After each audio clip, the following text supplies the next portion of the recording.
Welcome everybody, Souldin the Grin brothers here, and it's time for another episode of Tea Time. Now then, for today's tea time, the tea I have with me is Terrific Toffee. Terrific. A caramelly carnival of rapture in a cup. The winning combination of black tea with nutty nugget makes for a creamy and dreamy toffee tea treat.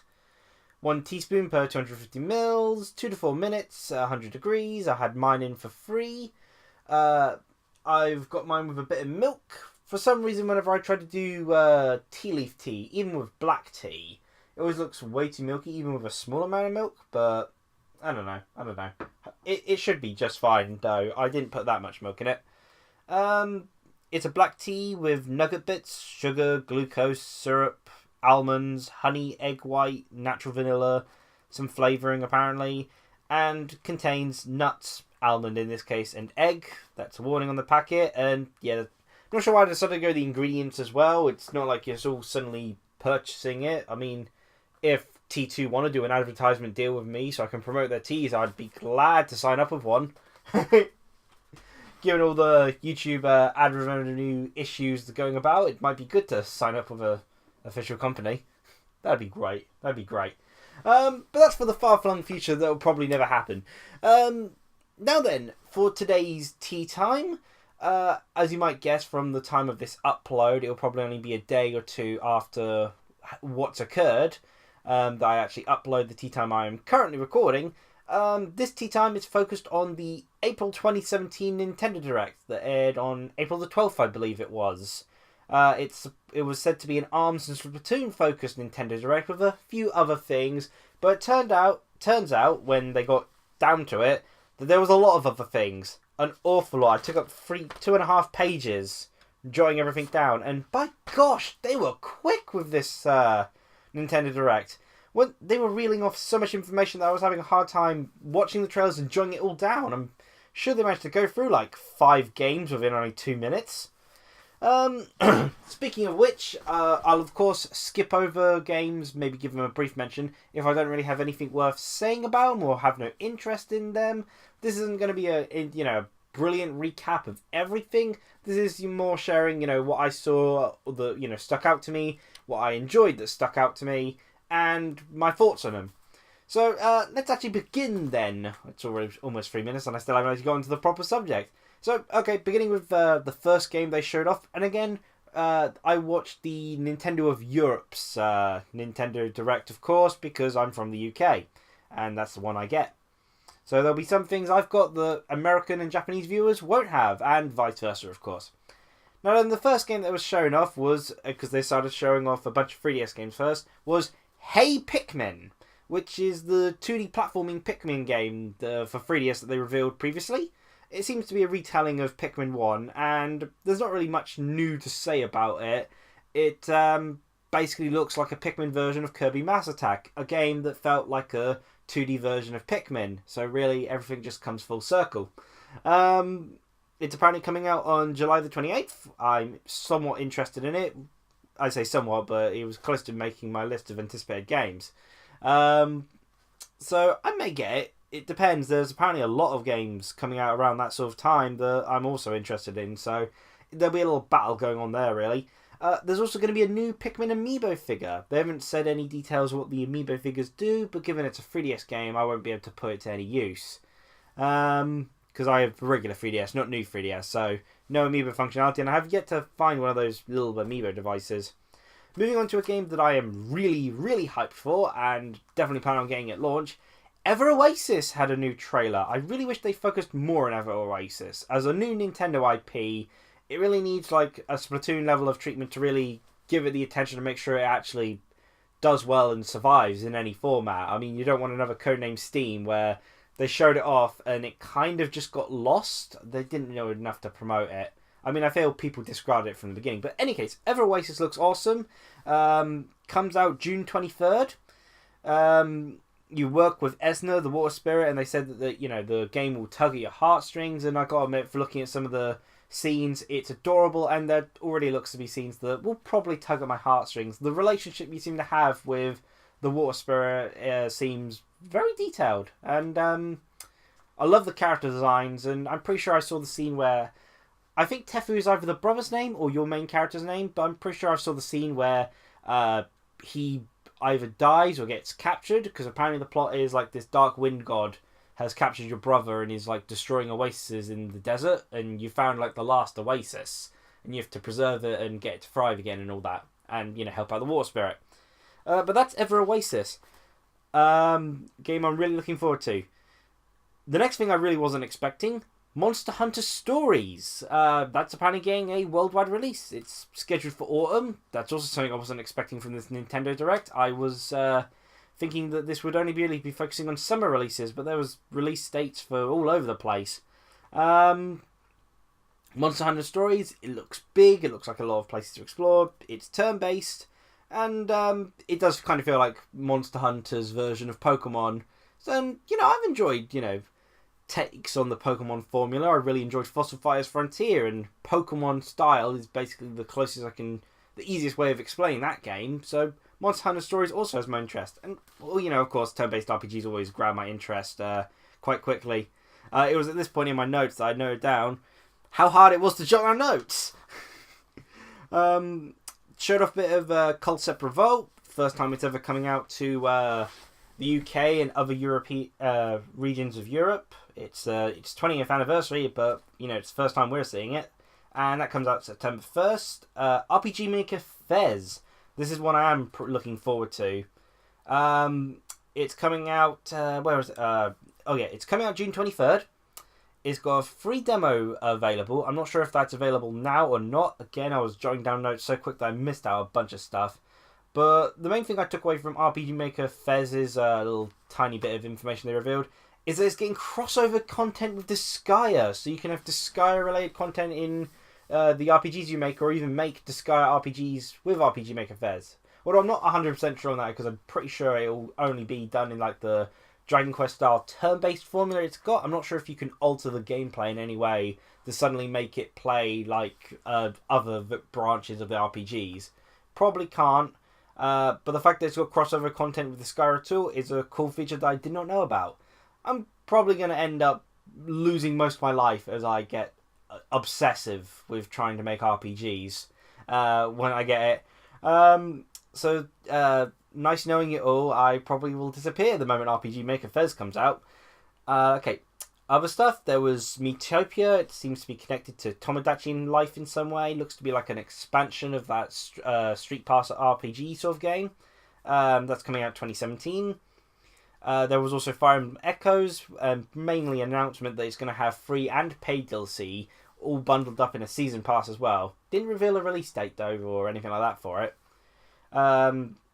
The big things, though, I guess whilst I'm mentioning small things as well, they also revealed the last Super Smash Bros. Amiibos and some new Legend of Zelda series amiibos, but it's just other versions of Link. But the big thing for me, though, is, of course, Kirby's 25th anniversary. Which, okay, I've already got Kirby Planet Robobot, so I probably won't get the Kirby 3D Rumble expansion, which is called Kirby's Blowout Blast. I mean, I'm curious about it, but a little undecided. Team Kirby Clash is also available on eShop as a separate game. That one's actually out now. Kirby's Blowout Blast won't be out until, I think, summer. But Team Kirby Clash, which is a great way of talking about it, team up with Kirby, and Kirby. The best team is just 4 Kirbys. That's when you got a true party with you.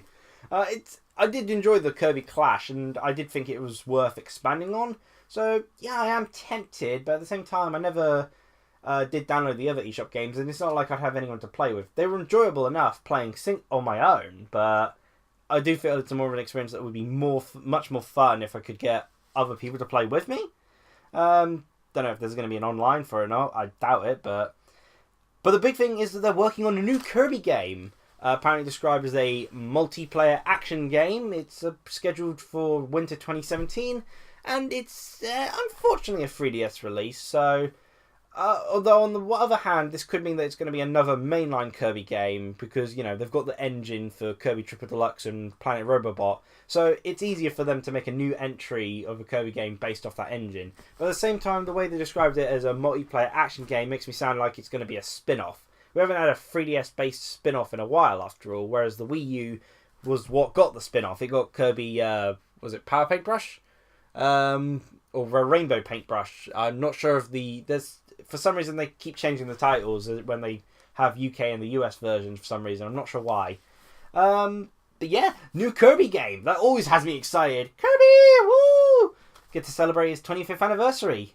Unlike his 20th anniversary, where they didn't release the game in the EU regions.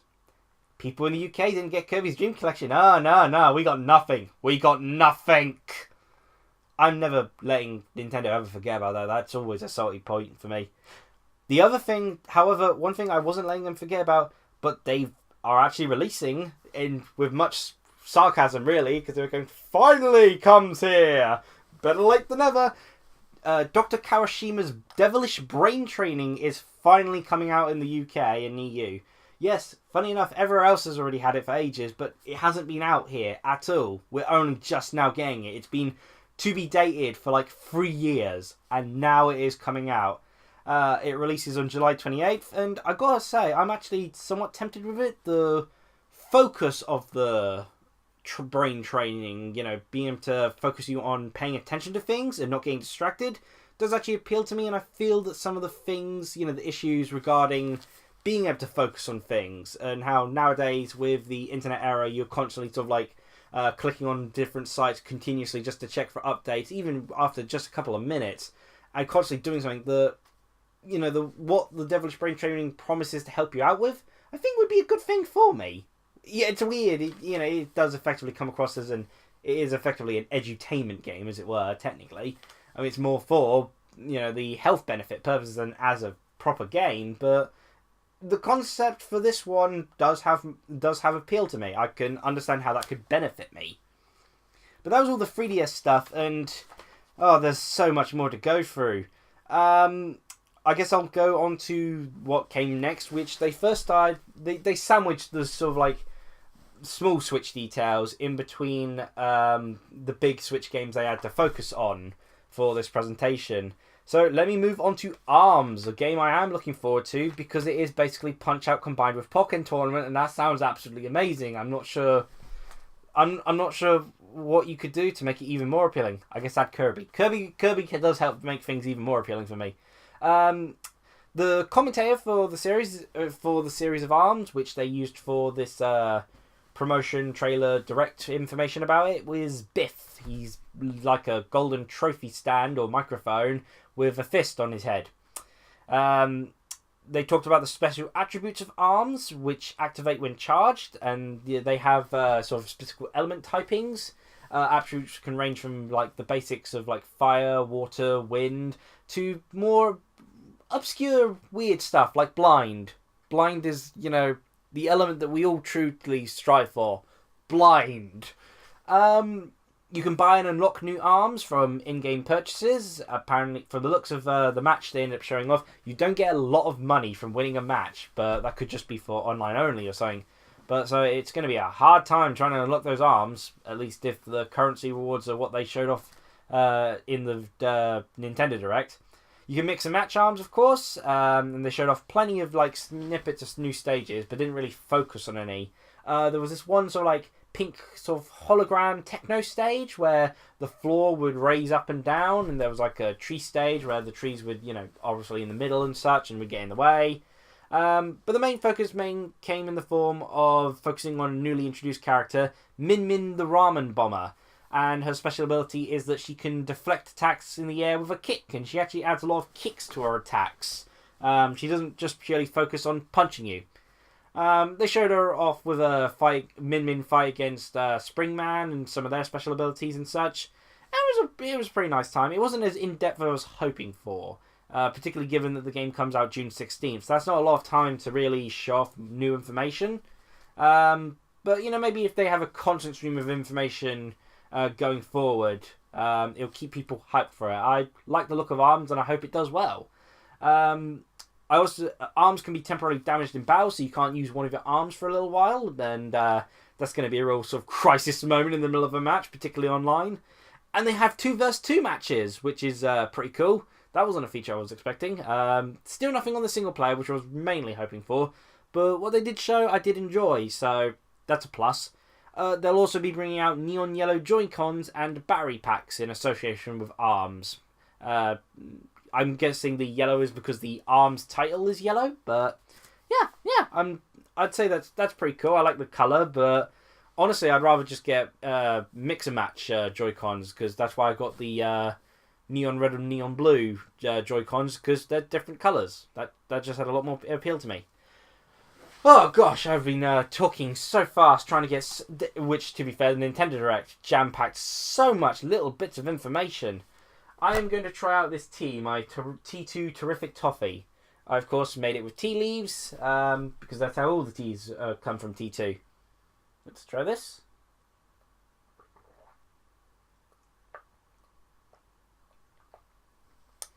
That's really nice.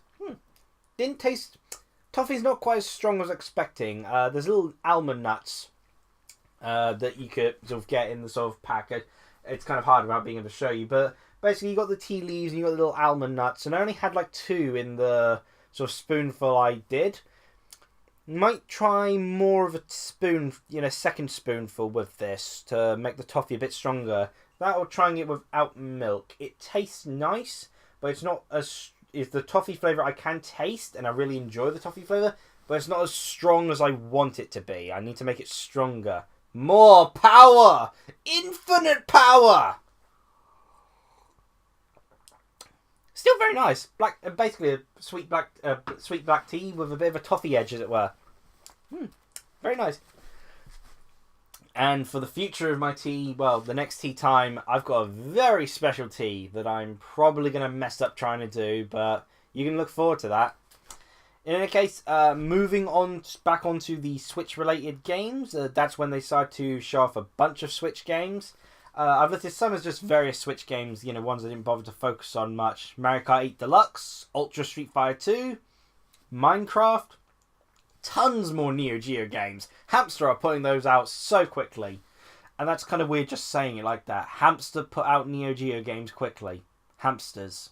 Dun dun dun. Sonic Mania was shown off, as well as Disgaea 5 Complete. Rafi's looking forward to that one. And Sonic Forces was shown off, and from my brief little look on the internet, apparently everyone believes that Bubsy the Bobcat is now going to be playable in it. Which, to be fair, that would get me interested in the game. I'm not interested in it at the moment because it's basically a successor to Sonic Generations, but if Bubsy the Bobcat was playable, then that just changes everything. They showed off a game that was teased within the... which was actually first shown off in the Nintendo Switch announcement video. The big Nintendo Switch presentation they had back in January.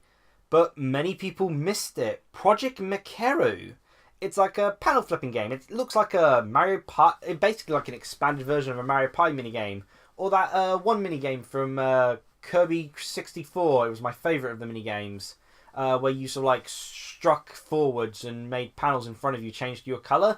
And then they fall away. I think this one is mostly just trying to dominate who has the most amount of coloured panels at the end, rather than trying to kill the other person. But, I don't know, murder could be a part of it. eShop game, and gosh, as I said, it looks like a Mario Party minigame expanded, so that could be a lot of fun, actually. Quite interested in that one. Of course, it depends on if I can get anyone else to play it with me, or if it has online, because otherwise it doesn't look like a single-player styled experience. And they showed off Puyo Puyo Tetris, which apparently has a demo available right now. I've already sort of committed myself to getting the actual game. I've got the pre-order ready. I'm hoping this sends out a message to Nintendo that, hey, make a penalty pawn with lip, please. But I've always wanted to get into sort of try out Puyo Puyo, and I know I'm terrible at puzzle games, but it's got the sort of charm and aesthetic that I think I'll enjoy the feel and mood of it. Rayman Legends has a definitive edition. THQ Nordic are bringing some games out. Namco Museum. is a Namco made game, which is basically just a bunch of Namco games with like virtual console styled updates. You know, sort of like the thing that Nintendo and Sega have already done. You know, you can like the NES remix stuff, but you know, and you can play these games slightly differently. It's a bunch of Namco older arcade games and such, like Pac-Man and Splathouse and Gradius. And then there was some just completely out of nowhere announcements, such as Fate Extella, the Umbral Star, coming out for Nintendo Switch. I did not expect that. That was a weird one. That's coming out July 21st. And even more weird, Payday 2? Payday 2 on a Nintendo system? Coming out this year, Payday 2. The tagline was, rob banks with your friends. Like, that's a good thing to encourage, Nintendo. Yes, encourage that. Although, to be fair, in Project Macaru, you're, flipping panels that may possibly murder people. And of course, they also had Monopoly in this Nintendo Switch presentation. You can play Monopoly on Nintendo Switch because apparently you hate families. What is wrong with you, Nintendo? You're a family company committed to killing friendship. And then, of course, they wrapped things up with Splatoon 2, which, like with the ARMS thing, they didn't show off nearly as much as I was hoping for.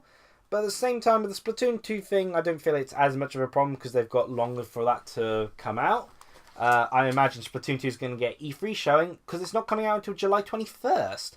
Which is interesting because that's actually earlier than I was expecting. I was expecting August. July 21st, I say it's not coming out until July 21st, but that's still earlier than I was expecting. Splatoon 2's way of promoting itself is always absolutely wonderful. You had the Squid Research Lab and investigating a trailer from Grisco Industries, which recruits squids for child labour as they go about and do zombie horde mode from Call of Duty, except replace the zombies with salmons, or in this case, salmonids. Apparently Bill Trennan has been teasing this on Twitter, and no one bothered to tell anyone that Bill Trennan was posting pictures of salmon for some reason. Why did no one tell anyone about this? But yes, the salmonids attack, you murder them and steal their power eggs, or possibly their babies in eggs, their unborn children, which you're going to use for an energy fuel source. You monsters. You squid children monsters. And yeah, it's basically a horde mode, and it does look very entertaining. It's described as a suspicious part-time job, and yeah, that's accurate. And also, new amiibos are coming out, but it's kind of boring because they're just basically the, Inkling Boy, Inkling Girl, and Squid. They're just different colours, so yeah, that's a bit boring. However, you can swap costumes now and save your costumes on an amiibo so that you can just put your amiibo on and get that costume up immediately. Apparently, it's good for going over to friend's house and such. So I'm hoping that's a suggestion of co-op, because that'd be the key feature I'd want from Splatoon 2: local co-op for the story campaign. Maybe even multiplayer co-op if you can really do it. That'd be really cool. Although I'm not sure how you do that with... you'd have to have two Joy-Cons anyway, so there's not really much of a point in that, is there? In any case, yeah, that was the Nintendo Direct. I'm so happy Kirby is getting a bunch of stuff revealed. It's Kirby's 25th anniversary. The guy deserves to have a celebration, and he deserves to have a celebration where people in the UK and Europe and Australia and such can also get to enjoy it and it not be hogged by the Japanese and Americans. Never forget Kirby's Dream Collection. Never forget. Glad to see that Ever Oasis is still alive and kicking, and Nintendo got to show that off a bit. Glad to see stuff of RPG Maker Fez. Hey Pikmin actually has a name. ARMS and Splatoon 2 look fantastic, and I'm really looking forward to them. Glad to see a bit more of Poem Tetris, and let's see what else was there that grabbed my interest. There was plenty of stuff. Devilish Brain Training finally coming out is really awesome. I love how they revealed it because it was hilarious. And I guess one thing to add is something that was exclusive to the Japanese Direct, which was seeing a new Senran Kagura game being announced, and then having a demonstration of how they're planning to make breast physics work, and with the Joy-Cons and their HD Rumble, a whole scientific lab devoted to making breast physics and jiggle physics work and feel proper. That is kind of beautiful, really. It's absolutely... Why did we not get that in ours? That is hilarious. Oh, and weird. I mean, given Nintendo Treehouse and all their censorship they've been doing, it's kind of weird to think the Senran Kagura game being on a Nintendo system again. What are the chances of it actually being localized? I wonder. In any case, I hope you all enjoyed. Feel free to share your thoughts below, and I'd love to hear them. And that was the Nintendo Direct Tea Time, so cheerio everyone!